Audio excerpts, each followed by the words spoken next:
ከየትኛው ጊዜ በላይ የሀገራት የሉዓላዊነት አቅም እየተፈተነ ነው። አምራች ኢንዱስትሪዎች ደግሞ ዋናዎቹ ልዩነት ፈጣሪዎች ሆነዋል። በዚህ ወሳኝ ዘመን በኢትዮጵያ የአምራች ኢንዱስትሪ ጉዳዮች የኢትዮጵያ ብሮድካስቲንግ ኮርፖሬሽን ከኢፌዴሪ ጠቅላይ ሚኒስትር ዶክተር አብይ አህመድ ጋር ቆይታ አድርጓል።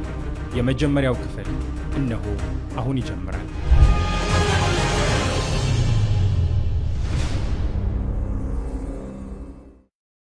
ክቡር የኢፌዴሪ ጠቅላይ ሚኒስትር ዶክተር አብይ አህመድ ከኢትዮጵያ ብሮድካስቲንግ ኮርፖሬሽን ጋር ለሚኖረን ለዚህ ቃለ መጠይቅ ፈቃደኛ ስለሆኑ ለጊዜዎት እጅግ በጣም እናመሰግናለን። እኔም እጅግ አመሰግናለሁ። እንደምን አሉ? ሰላም ነው? እግዚአብሔር ይመስገን አለው።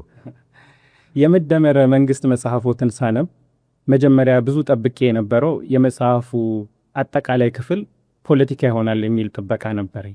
በኋላ መጽሐፉን ሳነብ ግን በጣም አብዛኛው ክፍል ፖለቲካው እንደተጠበቀ ሆኖ ማህበራዊ ጉዳዮች እንደተጠበቁ ሆነው ኢንዱስትሪ ላይ በጣም ትኩረት አድርጎ አግኝቼዋለሁ እና እንደ ሀገር መሪ እንደ ጠቅላይ ሚኒስትር ብቻ ሳይሆን እንደ ግሎት ረጅም ጊዜ ማሰቦትን ማሰላሰሎትን መጽሐፉ በደንብ ያሳያል እና ገርሞኝ ነበር በጣም ረጅም ክፍሉ። እንደውም በእኔ ምልከታ የመጽሐፉ ዋና አስኳል ነው ብዬ ነው ማስበው ያንን ጉዳይ። ይህን ጉዳይ ላነሳ የፈለግኩት ከመጀመሪያው ጥያቄ ጋር ስለሚገናኝ ነው። ሀገራት ለማኒፋክቸሪንግ ኢንዱስትሪ ለአምራች ኢንዱስትሪ በጣም ከፍተኛ ትኩረት ይሰጣሉ ከሌሎች ሴክተሮች በጣም በተለየ ሁኔታ። ለምንድን ነው ይሄ የሆነው? ከመጀመሪያው አስተያየት አዘል የጥያቄ መግቢያ ለመጀመር የመደመር መንግስት ማዕከላዊ ሐሳቤ ስለ ሁሉ ነገር ሚዛን መጠበቅ ነው። የሆኑ መንግስታት ጉድ ፖለቲክስ ኢዝ ጉድ ኢኮኖሚክስ ብለው አብዛኛውን ስራቸውን አብዛኛውን ሐሳቢያቸውን ፖለቲካ ላይ አድርገው ኢኮኖሚውን ተከታይ አድርገው ሞክረውታል። ያ እምብዛም አዋጭ አልነበረም። ሌሎች ጉድ ኢኮኖሚክስ ኢዝ ጉድ ፖለቲክስ ብለው አብዛኛው ነገራቸውን ኢኮኖሚክስ ላይ አድርገው ፖለቲክስን ተከታይ አድርገው ሞክረዋል። እሱም የራሱ የሆነ ውስንነት አለበት። በፖለቲካና በኢኮኖሚ መካከል ሚዛን መጠበቅ፣ ፖለቲካል ኢኮኖሚን በትክክል መግራት መረዳት አስፈላጊ ነው ብሎ በሚዛን የሚነሳ መጽሐፍ ነው። አንዱ ገዝፎ አንደኛው ያነሰ እንደሆነ የሚፈለገውን ስር ነቀል ለውጥ ማምጣት ያስቸግራል። ለዚህ ነው የመደመር መንግስት ሚዛን ጠብቆ ሼራቸው ሳይዛባ አንዱ ለአንደኛው መከታ ተሸካሚ ሆኖ በጋራ ብልጽግና ማረጋገጥ እንዲችሉ በትኩረት የተሰራው። ይሄ እንዳለ ሆኖ ብዙ መንግስታት ወይም የኛም ትኩረት ማኒፋክቸሪንግ ኢንዱስትሪ ላይ የሆነበት ዋናው ምክንያት እንግዲህ ኢንዱስትሪ ለመለወጥ ለማደግ ለሚያስብ ሀገር ሁሉ በጣም ወሳኝ ነገር ነው። የኢኮኖሚ ልብ ነው። አንድ ሰው ልቡ ፈንክሽናል ካልሆነ ልቡ ካልሰራ ዘሆል አካላቱ ጤነኛ ሰላማዊ ቢሆን ውጤታማ እንደማይሆን ሁሉ ኢኮኖሚ የሚያደርገው የኢኮኖሚ ልብ ማኒፋክቸሪንግ ኢንዱስትሪ ነው። አንዳንዶች የእድገት ሞተር ነው ይላሉ። የእድገት ሞተር የሚያስብለው ዋናው ምክንያት ፕሮዳክቲቪቲን በማሳደግ ረገድ ማኒፋክቸሪንግ ኢንዱስትሪ ያለው ሚና ከሌሎች ሴክተሮች ጋር የሚወዳደር አይደለም። ለምሳሌ 1 ሄክታር መሬት ያለው አንድ አርሶ አደር ኢንዱስትሪ በሚጠቀምበት ሰዓት በዚያው መሬት ላይ ፕሮዲዩስ የሚያደርገው የሚያመርትበት ቁጥርና ኢንዱስትሪ የማይጠቀም ሰው የሚያመርትበት ቁጥር አንድ አይደለም።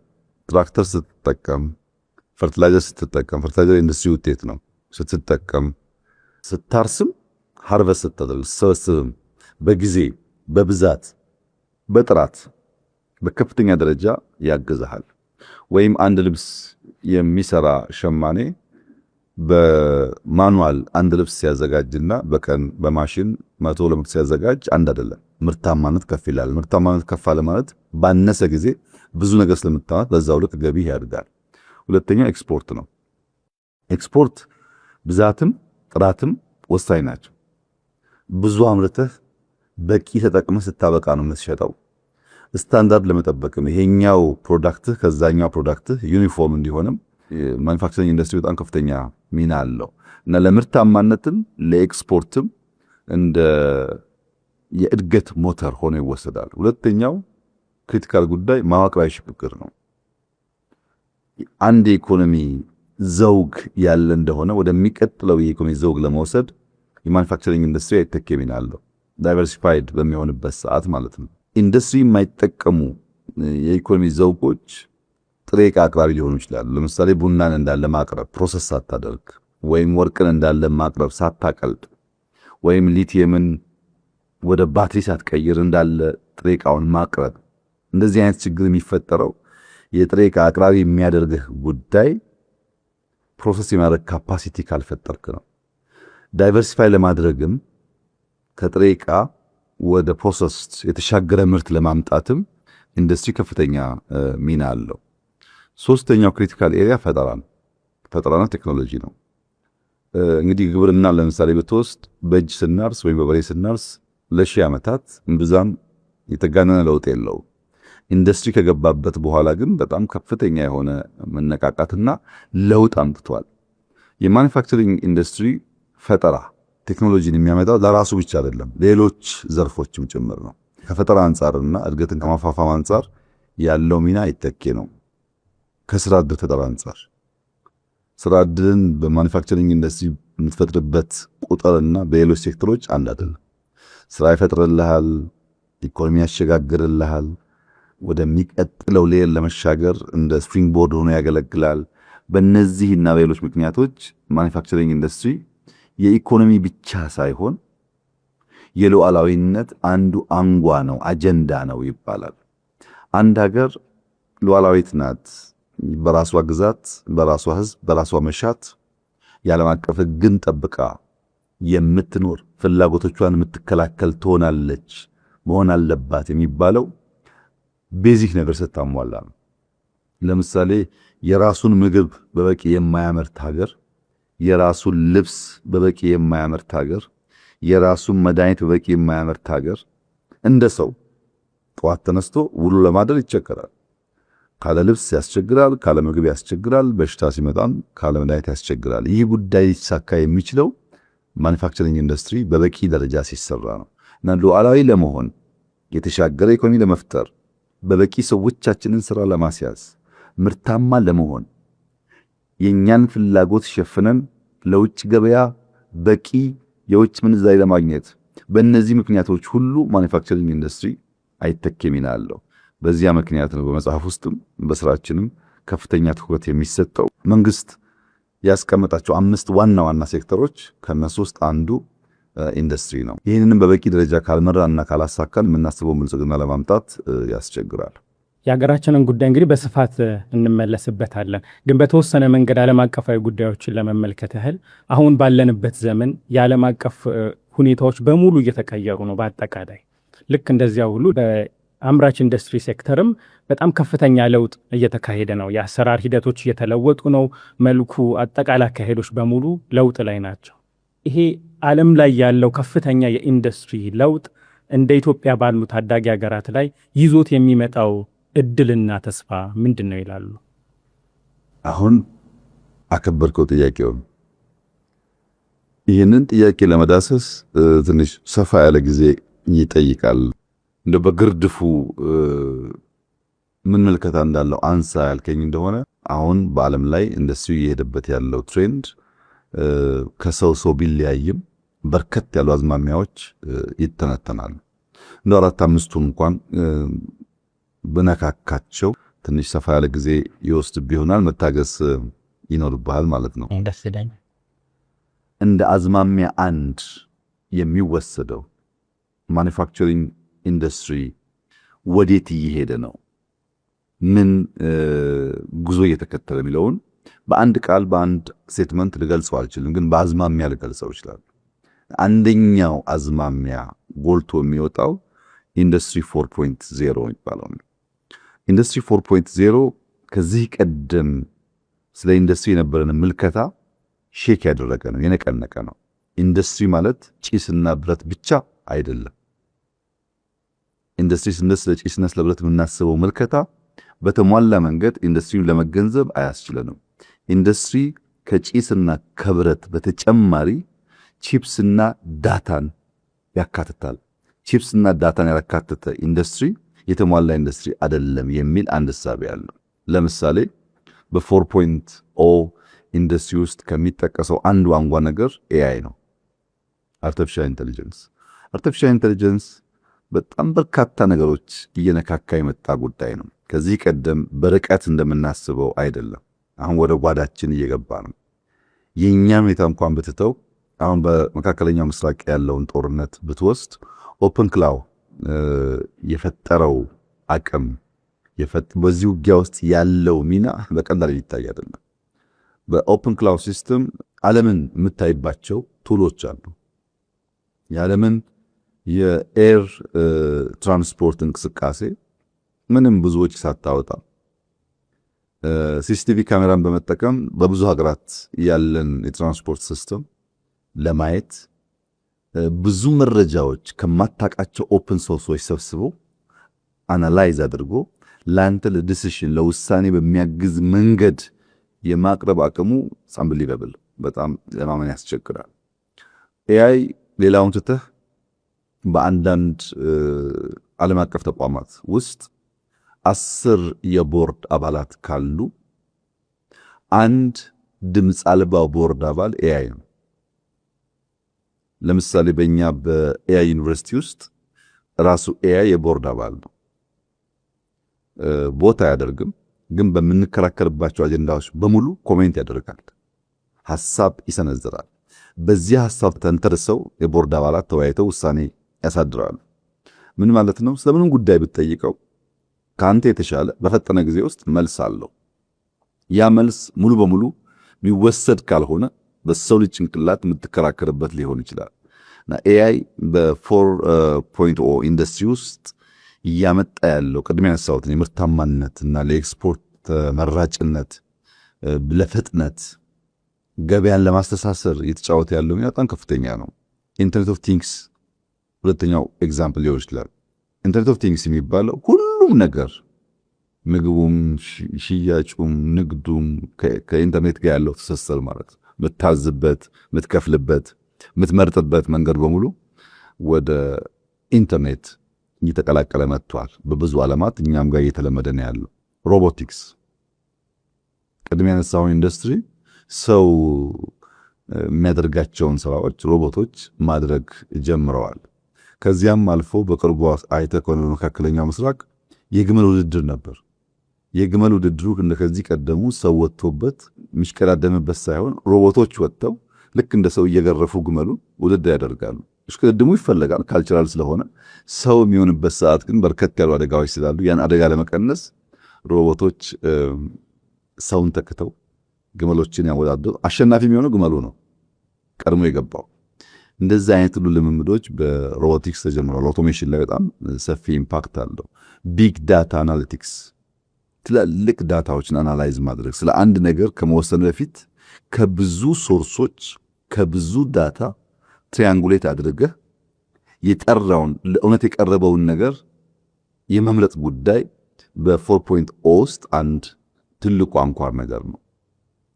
ዲጂታል ትዊንስ አሁን በጣም እያበበ የመጣው ነገር፣ ስለ ማንኛውም ነገር ትዊንስ ይሰራና ያንን ነገር በአካል ያንን ሰው በአካል አግኝተህ ከማናገርህ በፊት የሱን ትዊንስ የሱን አምሳያ አናግረህ ስለሰውየው በቂ ግንዛቤ መውሰድ። 3D በቤት በመኪና በፈለግከው መንገድ እነዚህ በከፍተኛ ደረጃ የኢንዱስትሪ አዝማሚያ እየቀየሩት ነው ያሉት። ድሮ በነበረው ልምምድ ለመሄድ አስቸጋሪ ሆኗል። ከዘርፎች አንጻር የወሰድክ እንደሆነ የሴሚኮንዳክተርስ አንዱ ክሪቲካል ኒው ትሬንድ ነው፣ አዝማሚያ ነው። ኢቪ የኤሌክትሪክ መኪናዎች አዝማሚያ ናቸው። መድኃኒቶች ማምረት በብዛትና በጥራት አዝማሚያ ነው። ኤሮስፔስ ላይ አዳዲስ ልምምዶች ተጀምረዋል።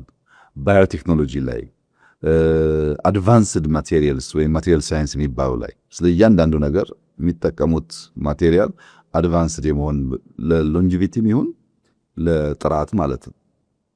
እነዚህ ጉዳዮች እንደ አንድ ትሬንድ እንደ አንድ አዝማሚያ ይታያሉ። እዚህ ውስጥ እንድምታ አለው። ይህ ትሬንድ ምንድነው እንድምታው ያልክ እንደሆነ ከርካሽ ጉልበት ወደ ክህሎት መሳብ ነው። ከዚህ ቀደም እኔ ጋር ቺፕ ሌበር አለ እና ኑ ይባል ነበር ለኢንቨስትመንት እንደምታስታውሰው። ያ ነገር ተበላሽቷል። አሁን ቺፕ ሌበር ሳይሆን ስኪል ነው የሚያስፈልገው። ለምን ያልክ እንደሆነ ስኪል ብቃት የመፍጠር አቅም ከቁጥር በላይ ድርሻ የያዘ ማለት ነው። ሁለተኛው ከጥሬ ዕቃ አምርቶ ከመሸጥ ወደ ፈጠራ የታደገበት መንገድም እንደዚሁ ሌላ ትሬንድ ነው። በዚህ ትሬንድ ውስጥ እንደ አዝማሚያ የሚወሰድ ነው። ለምሳሌ ኤንቪዲያን ብትወስድ ኤንቪዲያ የዛሬ 20 ዓመት ገደማ ሲጀምር ጀስት ስታርታፕ ነበረ።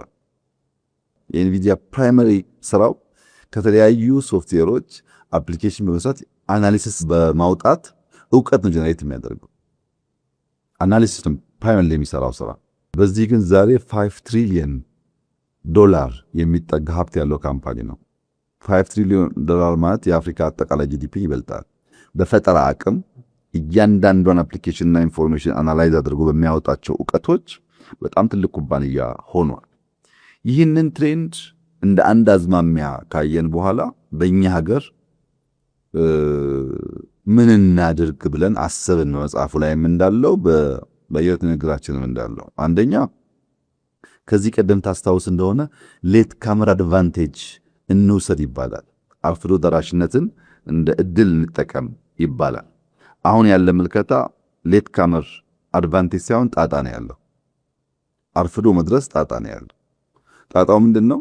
አንተ ደረስኩ ስትል እነሱ የሉም፣ ደረስኩ ስትል እነሱ የሉም። ሁሌ ተከታይ ነው የሚያደርገው። ምንም አይነት እድል በውስጡ የለም ማለት አይደለም፣ ግን አርፍዶ ለመድረስ ከረፈደ በኋላ ለመድረስ ያለ ሙከራ ቆሞ ስለማይጠብቅህ ያንተ ኮምፒቲተር ደረስኩ ስትል አታገኘውም። እና መሆን ያለበት የቀድሞ ደራሽነት ምንዳ ነው። የአርፍዶ ደራሽነት ጣጣን ሳይሆን የቀድሞ ደራሽነትን ምንዳ መቋደስ አለብን ነው። ፕሮአክቲቭ መሆን አለብን። ይህም በጥቂት ኤግዛምፕል ላንሳለን። ለምሳሌ ኤሮስፔስ በጣም ክሪቲካል የኢንዱስትሪ ዘውግ ነው። ሁሌ ስንገዛ ከምንኖር ቢያንስ በስፔር ፓርት ደረጃ ማምረት ይኖርብናል ብለን ከቦይንግ ጋር የኢትዮጵያ አየር መንገድ የኤሮስፔስ ፓርቶች ማምረት በሚቀጥለው ሳምንት 2 ሳምንት የሚመረቅ ፋብሪካ ጨርሰናል። አንድ ዘውግ ነው ፎከስ ያስፈልገዋል በሚል መግዛት ብቻ ሳይሆን ቢያንስ ፓርቶችን ማምረት ስለሚያስፈልግ በድሮንስ ብዙ ሙከራዎች ይደረጋሉ። ማምረት አለብን። ድሮን እኛ ስንል ማምረት አለብን ስንል ብዙ ሰዎች ለኢትዮጵያ ድሮን ይላሉ። ቢኮዝ አርፍዶ መድረስ ያለውን ጣጣ በደንብ ካለመገንዘብ። በማኒፋክቸሪንግ የወሰድክ እንደሆነ ሶላር ሴል ለረጅም ጊዜ ቴክስታይል ነበረቱ የኢንዱስትሪ ፓርኮች ስራ። ወደ ሶላር ሴል ስንገባ አይተነዋል ምን ያክል በትንሽ ቦታ ላይ ብዙ ብር ማግኘት እንደምንችል። ኤአይ ዩኒቨርሲቲ አሁን የምንገነባው ኤአይ ዩኒቨርሲቲ በአፍሪካ የመጀመሪያው ነው። ለምን? አርፍደን መድረስ ሳይሆን ቀድመን በመድረስ ፕሮአክቲቭ በመሆን ያለውን እድል መቋደስ አለብን ከሚል እሳቤ። ፋርማስቲካል ላይ በኬንቶ ፓርክ ላይ የጀመርናቸው ስራዎች የኢትዮጵያን የሀገር ውስጥ ፍጆታ ከፍተኛ ደረጃ እያሳደጉ ነው ያሉት። ዲጂታል ኢትዮጵያ 2030 በብዙ መልኩ ኢትዮጵያ በመጀመሪያው አዝማሚያ በ4.0 ኢንዱስትሪ ያሉ አዝማሚያዎችን ዘግይታ ከመድረስ ፈጥና ፕሮአክቲቭሊ ለመቋደስ ያላትን እድል የሚያሰፋ ነው። ይሄ እስካሁን ያወራውልህ እንግዲህ ጀስት አንድ አዝማሚያ ነው። ይህ አዝማሚያ የ4.0 አዝማሚያ ነው። ሁለተኛው አዝማሚያስ ምንድን ነው ያልከኝ እንደሆነ እንግዲህ ቴክኖሎጂውን ማወቅ ኤአይን መገንዘብ ብቻውን በቂ አይደለም። ሌሎች አዝማሚያዎች ደግሞ አሉ። እነሱን አብረን ካላየን በቀር የተሟላ ግንዛቤ አንይዝም። ሁለተኛው አዝማሚያ የእሴት ሰንሰለትን መልሶ ማዋቀር ነው። ቫልዩ ቼን የሚባለው የእሴት ሰንሰለት በብዙ ጉዳዮች ተይዟል። አንደኛው አንሰርቴኒቲ ነው። ስለምንም ነገር እርግጠኛ መሆን የማይቻልበት ዓለም ሆኗል። የንግድ ውጥረቶች ለመጠቀም ካለ ፍላጎት ብቻ ሳይሆን አንተን ለመጉዳት ካለ ፍላጎት፣ ሀገራት ሰርተው ለመጠቀም ብቻ ሳይሆን ሳይሰሩ አንተም እንዳይሳካል ለማድረግ ከፍተኛ የንግድ ውጥረቶች አሉ። በታሪፍ ኤክስፖርትን በመገደብ ኢምፖርትን በመገደብ የሚታዩ ከፍተኛ ውጥረቶች አሉ። ያው ይታወቃል ዓለም ላይ በወረርሽኝ ምክንያት የሚከሰቱ መስተጓጎሎች አሉ። ያልታሰቡ ነው። አታቆም ድንገት ይመጣና ብዙ ነገር ያበላሻል። ጂኦፖለቲካዊ ፉክክር ልክ አሁን እንደምታየው በአገራት መካከል ያለ የጂኦፖለቲካል ፉክክር በከፍተኛ ደረጃ ንግድን፣ ኢንዱስትሪን፣ የኢኮኖሚክ እንቅስቃሴን ነው ይመታው። አስበው አይደለም። ሁለት ሰዎች እዛ ማለት ይጣሉና ሳታስበው አንተን አፌክት ያደርጋል። የሎጂስቲክስ ስጋቶች በአየር በየብስ በባህር የሚደረጉ እንቅስቃሴዎች አሁን በግልጽ እንደሚታየው በከፍተኛ ደረጃ አንሰርቴኒቲ ይታይባቸዋል። በእርግጥ እኛ ፕሮአክቲቭሊ የሄንበት ጉዳይ ነው። ከሁለት ሶስት ዓመት በፊት ለሀያላን መንግስታት የባህር ላይ እንቅስቃሴ አደጋ ሊገጥመው ይችላል፣ እዚህ ውስጥ ሚና አልባ ሆነን ከቆየን 130 ሚሊዮን ህዝብ አደጋ ውስጥ ይወድቃል የሚል አቋም እናነሳ ነበር። በወቅቱንም ነገር ስላልነበረ ብዛም ተቀባይነት አልነበረው። አሁን ግን ብዙዎች እያመኑበት ያለው ጉዳይ ነው። ከባህር መራቅ የባህርን ወይም የየብስን ትራንስፖርት ወይም የአየርን ትራንስፖርት ግድ የለም በቀላል አገኘዋል ብሎ ማሰብ የማይቻልበት ሁኔታ እየተፈጠረ ነው ያለው። ሀገራት ለጥቅማቸውም አንዳንዴ አንተን ለመጉዳትን ሲሉ ያንን ሩት ይቆጣጠራሉ። ይህ አንሰርቴኒቲ ሌላ አዝማሚያ ነው። ማምረት ብቻውን ኤአይ መጠቀም ብቻውን ውጤታማ አያደርግህም። ይህንን ጉዳይም በደንብ መገንዘብ ካልቻልክ እንደ መፍትሄ ደግሞ የምታያቸው ምልክቶች አሉ፣ እንድምታዎች አሉ። አንደኛውና ዋነኛው ፕራግማቲዝም ነው። ቅድም ባነጻው መጽሐፍ ላይ በደንብ እንደተቀመጠው ፕራግማቲዝም ማለት አሁን የምታየው ማንኛውም ነገር ነገ ላይሆን ስለሚችል ነገ ላይም ሁኔታውን አይተህ ጥቅምን ማዕከል አድርገህ መወሰን እንጂ ከዚያ ውጭ ያለው አካሄድ ፕራግማቲክ ያልሆነው አካሄድ ውጤታማ አያደርግም የሚል ነው። በብዙ ምክንያቶች ለምሳሌ እንደ አንድ ኤግዛምፕል እናንሳ። የኢራን ጦርነት ሲጀመር ከዚያ ሳምንታት በፊት በማዕቀብ ላይ የነበረው የራሻ የነዳጅ ምርት የጋዝ ምርት በከፊል ማዕቀብ ተነስቶለታል። ለምን? ሁለቱም ከተዘጉ እነሱ ብቻ ሳይሆኑ የሚጎዱት ሌላውም ስለሆነ ፕራግማቲክ የሆነ ዲሲሽን ነው። ልክ እንደዚሁ ጠላቴ ከምትለውም አያስፈልገኝም ከምትለውም ሰው ጋር ትናንትና ትክክል የወሰንከውን ውሳኔ የምትቀይርባቸው በርካታ ትሬንዶች አሉ ማለት ነው። ሁለተኛው በጥቂት ሀገራት የተጀመረ እኛም ማሰብ መምከር የሚገባን ነገር የፕላስ ዋን ስትራቴጂ ነው። የፕላስ ዋን ስትራቴጂ ለምሳሌ አንተ ኢትዮጵያ ውስጥ ሳሙና ታመርታለህ። ኢትዮጵያ ውስጥ ሳሙና እያመረትክ ቅድም ባልኩ አንሰርቴኒቲ የአንተ ሳሙና ፋብሪካ ከገበያ ውጭ ሊሆን ይችላል።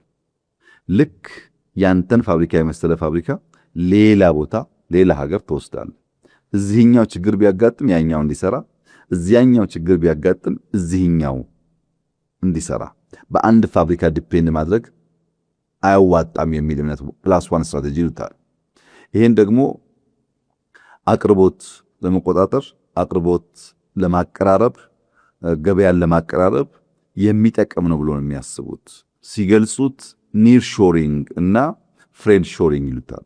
ኒር ሾሪንግ ማለት ደቡብ አፍሪካን እንደ ገበያ ማዕከል ብትወስድ ያንተን ፕላስ ዋን ፋብሪካ ቦትስዋና ላይ ወይም ዚምባብዌ ላይ ብትተክል በቅርብ ርቀት የደቡብ አፍሪካን ማርኬት ትቆጣጠራለህ። አንድ ፕሮዳክት ከዚህ ደቡብ አፍሪካ ከሚሄድ ከቦትስዋና ወይም ከዚምባብዌ ደቡብ አፍሪካ መሄድ ይቀለዋል። ኒር ሾሪንግ የሚባለው እሱ ነው። ለገበያ መቅረብ። የአፍሪካን ማርኬት የሚፈልጉ ሰዎች ከርቀት አምርተው ማምጣት ሳይሆን በአፍሪካ አካባቢ በቅርብ ርቀት ውስጥ ማምረትና ገበያውን መያዝ። ፍሬንድ ሾሪንግ ማለት ደግሞ ትሬንድ እንዳልኩ አዝማሚያው በጣም አንሰርቴን ስለሆነ በዘላቂነት ስቴብል ናቸው፣ ታማኝ ናቸው፣ ወዳጅ ናቸው፣ ሀብቴን ጉልበቴን በቀላሉ አያጠፉብኝም ብለህ በምታስባቸው ሀገራት ላይ ኢንቨስት ማድረግ ማለት ነው። ያ እንግዲህ ግምት ነው። አንሰርቴኒቲ መልሶ ይውጠዋል። ግን በተቻለ መጠን ታሪካቸውን ስትመለከት ዘላቂነት ኮንቲኒቲ ያላቸውን ስርዓቶች፣ መንግስቶች፣ ታማኞች አካባቢ ኢንቨስት ማድረግ እና በዚህ ምክንያት በቀጠናዊ አቅርቦት ሰንሰለቶች ውስጥ የኒር ሾሪንግ እና ፍሬንድ ሾሪንግ የፕላስ ዋን ስትራቴጂ ለዛ አንሰርቴኒቲ እንደ አንድ ትሬንድ ነው። ቅድም ኤአይ ያልን አይደለም? እሱ ቴክኖሎጂ ነው። ኢንተርኔት እያገለባበጠው ነው። ኦፕን ክላውድ ነገር እያመጣ ነው። ሮቦቲክስ ተአምር እየፈጠረ ነው። ግን ያ ተአምር አንሰርቴኒቲ ያለበት ሁኔታን ካልተረዳ ታመርታለህ ግን አትሸጥም፣ ነዳጁ አለ ግን አታደርስም ማለት ነው። ይህን አንሰርቴኒቲን ታሳይ ማድረግ አለብን የሚል በጣም የጠነከረ ንግግሮች፣ ውይይቶች፣ ምክክሮች አሉ። ትሬንድም አለ። ሶስተኛው አዝማሚያ አሁን አልወጣውም ከኢንዱስትሪ። ሶስተኛው አዝማሚያ ሎጂስቲክስና መሰረተ ልማት። የኢንፍራስትራክቸር ብልጫ የሌለው ሀገር፣ መሰረተ ልማት የሌለው ሀገር፣ የተሳለጠ ሎጂስቲክስ የሌለው ሀገር ምንም እንኳን የመጀመሪያውን ትሬንድ የኤአይውን ትሬንድ ቢያሟላ ሁለተኛውን ትሬንድ ባይፓስ ማድረግ ቢችልም የተሳለጠ ኢንፍራስትራክቸር መገንባት ከሌለው ብልጫ መውሰድ አይችልም ነው። ምንድናቸው እነዚህ ኢንፍራስትራክቸሮች? ልዩ ኢኮኖሚ ቀጠናዎች እና ኢንዱስትሪ ፓርኮች ተበራክተዋል ዓለም ላይ። ዛሬ ከ6000 በላይ የኢንዱስትሪ ፓርኮችና የፍሪ ትሬድ ዞንስ የሚባሉት ዓለም ላይ አሉ። ከ6000 በላይ እስከ 7000 የሚያደርሷቸው አሉ።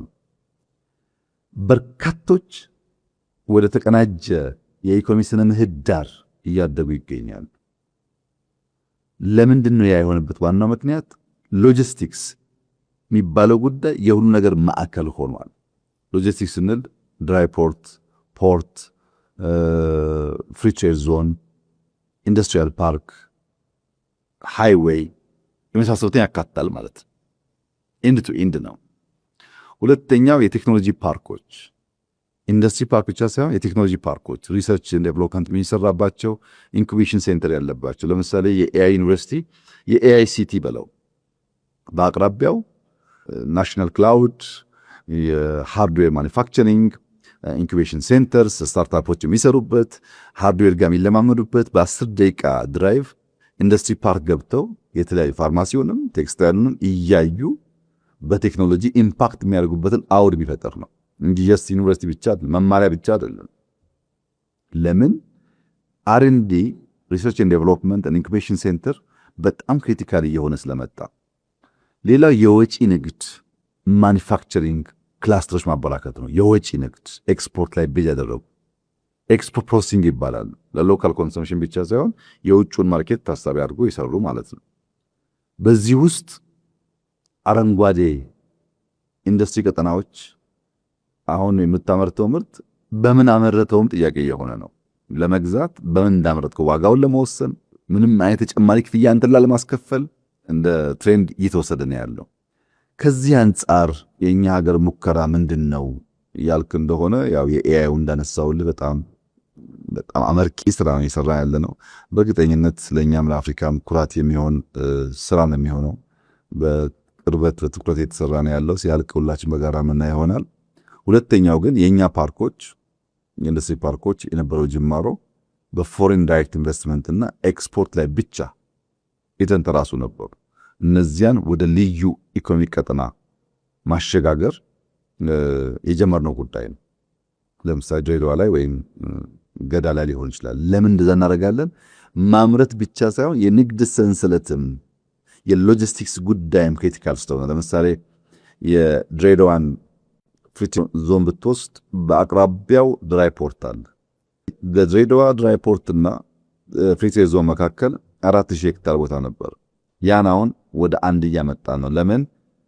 እዛ ሃይዌይ ሬልዌይ ካልገነባን በቀር በእነዚህ ሁለቱ ኢምፖርታንት ተቋማት መካከል ትስስር ካልፈጠር የምናስበውን ስለማናሳካ፣ ወይም ሞጆ ትመጣ የሞጆ ድራይ ፖርትና የገዳ ፍሪ ትሬድ ዞን እንደዚሁ የተሳሰሩ ናቸው። በሬልዌይ በሃይዌይ አንዱ ለአንዱ መጋቢ ነው። እዚህ ያመረትከውን በቀላሉ በድራይ ፖርት አድርገህ ታውጣት ትችላለህ ማለት ነው። እንደዛ አይነት ትስስሮች እየሰራን ነው። ስንት አዝማሚያ ያየን? አሁን 3 አዝማሚያ ያየን። አራተኛው እንኳን ጨምርልኝ ብትል ዲካርቦናይዜሽን አንደኛው ትሬንድ ነው። ይሄም በአንዱ ብታልፍ በአንደኛው አታልፍ። የወደፊት ተወዳዳሪ ለመሆን በዝቅተኛ የካርቦን ምርት የማምረት አቅም ይወስናል። በዝቅተኛ የካርቦን አቅም ካላመረትክ ያመረትከው ምርት ገበያ ላይ ሲወጣ የሚያገኘው ዋጋና እንደ ኩባንያ እንደ ኢንዱስትሪ አንተን የሚቀጡበት መንገድ ትርፋማ ያደርግህ። በታዳሽ ኃይል የሚሰሩ ፋብሪካዎች ተመራጭ ናቸው። ለምሳሌ ሶላር እንውሰድ። ኢትዮጵያ ውስጥ 5 ትላልቅ ኩባንያዎች መጥተዋል አሁን በሶላር። ለምን መጡ? ሶላር በራሱ ክሊን ኤነርጂ ነው አይደለም? ግን የሶላር ሴል የምታመርትበት ኢነርጂ ክሊን ካልሆነ ገበያ ላይ ኢምፓክት አለው። ሶላሩ ክሊን ቢሆንም በምን አመረትከው የሚል ጥያቄ ይፈጠራል። አንድ ሀገር ሄደ በጋዝ በኢነርጂ ሶላር ማምረትና እንደ ኢትዮጵያ ባለ በክሊን ኤነርጂ በታዳሽ ኃይል ሶላር ማምረት እኩል ገበያ የለውም። ሶላርን ሲገዙ በምን አመረትከው ስለምትባል ማለት ነው። ክሊን ኤነርጂ ያለውን ኢትዮጵያ ያለ ሀገር አድቫንቴጅ አለው። ሁለተኛ ለምሳሌ ከግንባታ አንጻር እንደምታውቀው ሲሚንቶ ላይ በጣም ሰፊ ስራ ሰርተናል፣ ውጤቱም ተገኝቷል። ብረት ላይ፣ ሴራሚክ ላይ፣ ግራናይት ላይ፣ ማርብል ላይ ሰራን ያለና አንድ ክሪቲካል ኤሪያ ስራ የሚፈልገው አልሙኒየም ነው። አልሙኒየም ልክ እንደ ሶላር በክሊን ኢነርጂ ሲመረትና በሌላ ኢነርጂ ሲመረት እኩል አይደለም ገበያ ላይ ያለው ተፈላጊነት። በዚያ ምክንያት ወደ 5 ትላልቅ ኩባንያዎች ኢትዮጵያ መጥተዋል አልሙኒየም ለማምረት። ግን ችግሩ ምንድነው? አንድ አልሙኒየም ፋብሪካ ለማቋቋም ቢያንስ 800 ሜጋዋት ኢነርጂ ይፈልጋል። አሁን ኮይሻ 2000 ገደማ ማለት ነው።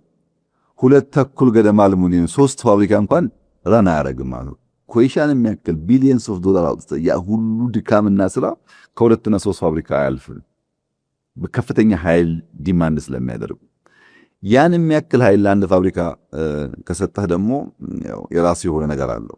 በዚያ ምክንያት ትንሽ ያዝ አድርገናል። ፍላጎቱ አለ፣ እየመጡ ነው። ግን ዲማንድ የሚደረገው ኢነርጂ እኛ አሁን ካለን ፍላጎት አንጻር ትንሽ ያስቸግራል። ልክ እንደዚሁ በታዳሽ ኃይል በሌሎች ዘርፎችም ይታያል። ሶስተኛው ሰርኩላር ኢኮኖሚ ነው፣ ውደታዊ ኢኮኖሚ። ሰርኩላር ኢኮኖሚ ማለት ለምሳሌ ብረት አምርተህ ተጠቅመህ ከወደቀ በኋላ መኪና ከተጋጨና ከወደቀ በኋላ ስክራፕ ሰብስበህ አቅልጠህ ሌላ ነገር ማዋል መቻል፣ ወይም ፕላስቲክ ተጠቅመህ ከወደቀ በኋላ ሰብስበህ አቅልጠህ መጠቀም መቻል፣ ወይም ወረቀት ካርቶን ተጠቅመህ ከጥቅም ውጭ ከሆነ በኋላ መልሰህ አቅልጠህ ፋብሪካ ገብቶ እንደ አዲስ መጠቀም መቻል፣ ሪዩዝ ማድረግ ተሰርቶ ማለት ነው። ይሄ የሰርኩላር ኢኮኖሚ አንዱ ቻሌንጅ ግብአት አይደለም ለሁሉ ነገር። ግብአት ተጠቅመህ ከወደቀው መጠቀም በራሱ ለኢንዱስትሪው እንደ ትሬንድ ተወስዷል። አንድ ፕሮዳክት ይወጣል፣ ጥቅም ላይ ይውላል፣ ሲወድቅ መልሶ ግብአት ይሆናል ወይ የሚል ጉዳይ።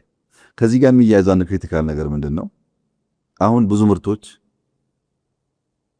እንደ ከዚህ ቀደሙ ጠንካራ አይደሉም። ለምሳሌ ድሮ መኪና ጠንካራ ነው፣ ብትጋጭም ቶሎ ጥርምስ አይልም። ያሁኑ እንደዛ አይደለም። ስልክን ብትወስድ የድሮና ያሁኑ አንድ አይደለም። ማንኛውም ዕቃ ያሁኑ ትንሽ ቶሎ ተሰባሪ ነው። ለምንድን ነው እንደዛ የሆነው ብለህ ስትጠይቅ በእውቀት ነው የሆነው። ማንኛውም ፋብሪካ ለምሳሌ አንድ መኪና አምርቶ ሰጥቶ ያ መኪና 50 ዓመት የምትነዳው ከሆነ ፋብሪካው ራሱን ገደለ ማለት ነው። ስልክ ሰጥቶ ስልኩን 10 ዓመት ከተጠቀምክ ሊያመርት አይችልም ማለት ነው። ቶሎ ቶሎ የጣልክ እንድትገዛው የሚሰጥህ ዕቃ ሎንጂቪቲው እንደ ከዚህ ቀደሙ ዝም ብሎ ልክ አይደለም።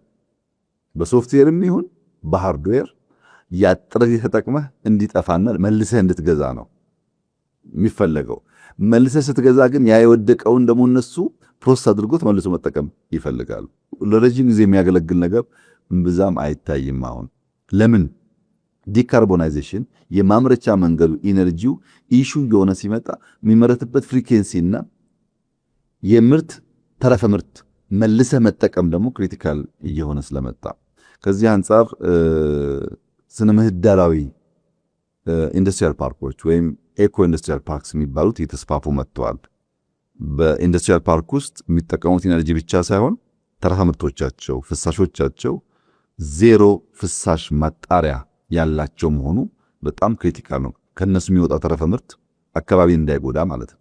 የኛ ኢንዱስትሪዎች ከሞላ ጎደል 100% በሚባል ደረጃ የዜሮ ፍሳሽ ማጣሪያ አላቸው። ክሊን ኤነርጂ እንጠቀማለን። የሰው ኃይላችን እስኪ ከጨመረበት በዚያው ልክ ኮምፒተንት የመሆን እድል አለን ማለት ነው። ምናልባት ከፖለቲካል እሳቤ ጋር ስለሚሄድ አንዱ ደግሞ ሌላው ትሬንድ 5ኛ ትሬንድ ለምትወስደው የመንግስት ሚና ዳግም መነቃቃት ነው። ይሄ የሊበራል እሳቤው መንግስት ከኢንዱስትሪ ይውጣ፣ መንግስት ከቢዝነስ ይውጣ፣ ነገር ሁሉ ለፕራይቬት ይተው የሚለውን ሐሳብ እኛ አይደለንም የሐሳቡ ባለቤቶች ጭምር ግድ የለም መንግስት ኢንቮልቭ ያደረገበት ኢንተርቪን ያደረገበት አሁን ያለው የኢንዱስትሪ አዝማሚያ አያዋጣም፣ የግድ የመንግስት ጣልቃ ገብነት ያስፈልጋል።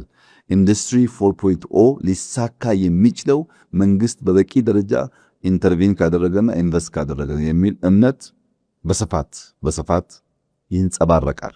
ለጥቂት ምሳሌዎች ለማንሳት ስትራቴጂክ ዘርፎች ላይ ለይቶ መስራት ብቻ ሳይሆን በዚህ ጉዳይ ላይ እኔ ሀገር ካላመረትክ ታሪፍ ጨምርብሃል፣ እኔ ሀገር ማምረት አለብህ፣ ወይም ደግሞ አንተ ሀገር የሚመረት ከሆነ ሮ ማቴሪያል አልክልህ አልሰጥህም፣ ምክንያቱም አንተ እያመረትክ ስለሆነ ስትራቴጂክ ሲባል